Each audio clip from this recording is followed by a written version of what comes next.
দেবতাদের পবিত্র ভূমি হচ্ছে কুলু। ভারত, রামায়ণ, মহাভারতের এর উল্লেখ আছে। পুরাণে আছে দেবতারা এখানে নিত্য বিরাজ করেন, তাই বলা হতো দেবতাদের ভূমি। দেবতা ছাড়াও এখানে ছিল নানান মুনি ঋষি আশ্রম। মহাভারতে পাণ্ডবরা কুরুতে 3 বার এসেছে। যতুগৃহের পর, অজ্ঞাতবাসের সময়, মহাপ্রস্থানের পথে এই যাত্রার সময়। এখানে ভীম হিড়িম্বাকে বিয়ে করেন। কুলু উপত্যকার চারদিকে পর্বতমালা, পাইন আর দেবদারু গাছের বন। প্রায় 4000 মিটার উঁচু কুলু উপত্যকার বুক চিরে বয়ে চলেছে শতদ্রু এবং বিয়াস, সেনু, চন্দ্র এবং পার্বতী নদী। ভারতীয় আপেলের ভান্ডার এই কুলুতে। দেশের মোট উপত্যকার সিংহভাগই আপেল ও উৎপাদন হয় কুলু উপত্যকায়। শস্য শ্যামলা কুলু উপত্যকা ঋতুতে নানান সাজে সেজে ওঠে। তাই আকর্ষণের দূর দূরান্ত থেকে পর্যটকেরা ছুটে আসেন। এই সময় কুলু ছিল স্বাধীন রাজ্য। স্বাধীনতার পর কুলু ও হয় জেলা। জেলা শহর কুলু। কুলু দশেরা অক্টোবরে আকর্ষণীয় উৎসব। এখানে রামের বিজয় উৎসব হয়, তবে রাবণ পোড়ানো হয় না। বিভিন্ন গ্রাম থেকে নানান সাজে সজ্জিত হয় দেবতাদের আসনে।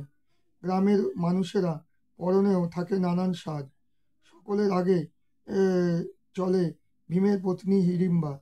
বালি চলে মেলার আর রাবণের প্রতীক রূপে ঘাসে আগুন লাগানো হয়।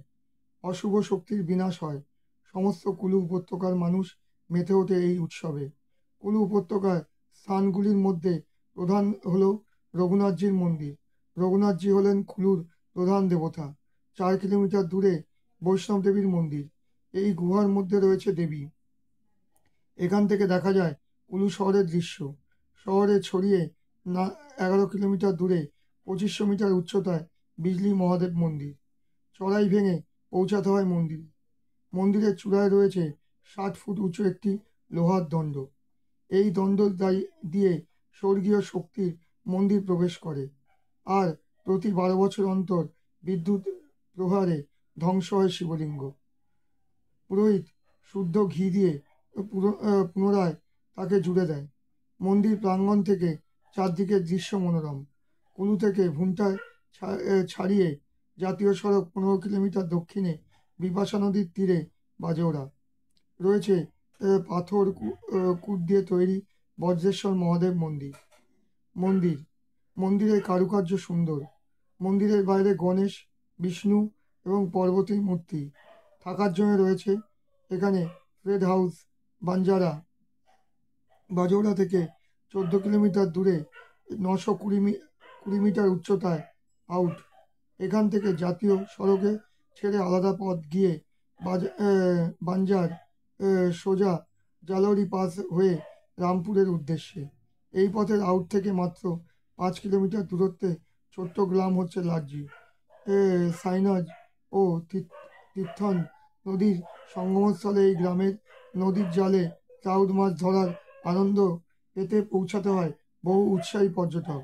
লার্জি থেকে এ, চিথন নদীকে বাঁয়ে রেখে পথ চলেছে 23 কিলোমিটার দূরে বাঞ্জারায়। এই অঞ্চলে অন্যতম প্রাচীন এই জনপদ।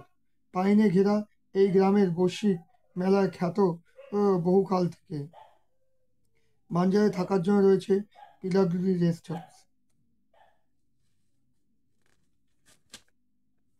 উৎসাহীরা ঘুরে নিতে পারেন গ্র্যান্ড হিমালয় জাতীয় উদ্যান।